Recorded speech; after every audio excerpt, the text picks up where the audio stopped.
आपके बीच असहाय सी खड़ी एक गर्भवती हथनी। यह तस्वीर शायद आपकी नजरों के सामने से भी गुजरी होगी।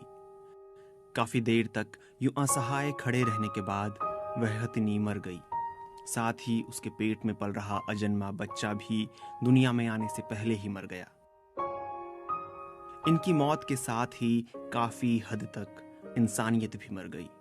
दक्षिण भारत के केरल राज्य में एक गर्भवती हथनी की विस्फोटक भरा अनानास खाने से मौत हुई। खबरों के मुताबिक कुछ शरारती तत्वों ने हथनी को विस्फोटक भरा अनानास खिला दिया।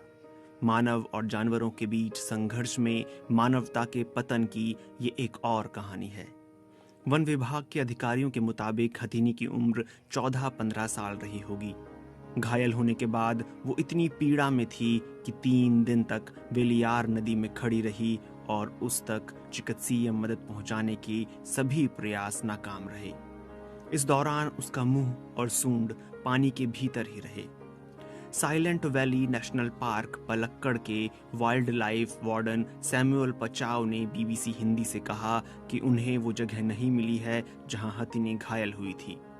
वो सिर्फ पानी ही पी रही थी। शायद इससे उसे कुछ राहत मिल रही होगी। उसके पूरे जबड़े को दोनों तरफ गंभीर चोट पहुंची थी।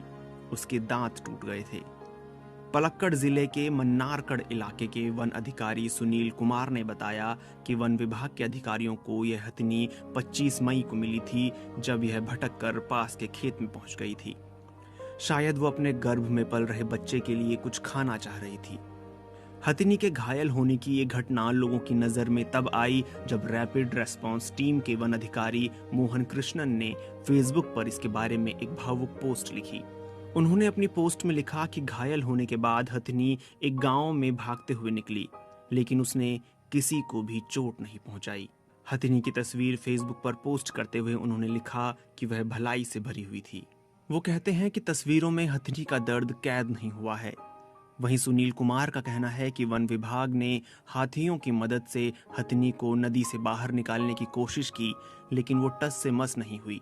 वन विभाग पशु चिकित्सकों से हथनी का ऑपरेशन करवाने की कोशिशें कर रहा था। आखिरकार हथनी ने 27 मई को नदी में खड़े खड़े ही दम तोड़ दिया।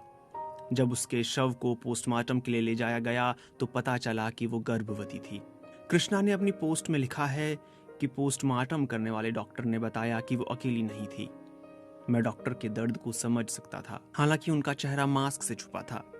हमने वहीं चिता जलाकर उसका अंतिम संस्कार कर दिया। हमने उसके सामने सिर झुकाकर अपना अंतिम सम्मान प्रकट किया। वहीं सैमुअल पचाव का कहना है कि इस मामले में मुकदमा दर्ज कर लिया गया है और हथनी की मौत के लिए जिम्मेदार लोगों की पहचान करने की कोशिश की जा रही है। नीलांबूर वन क्षेत्र में जानवरों और मनुष्य के बीच संघर्ष कोई नई बात नहीं है। ये वन क्षेत्र केरल के मल्लापुरम और पलक्कड़ जिलों के 4 वन क्षेत्रों से लगा हुआ है।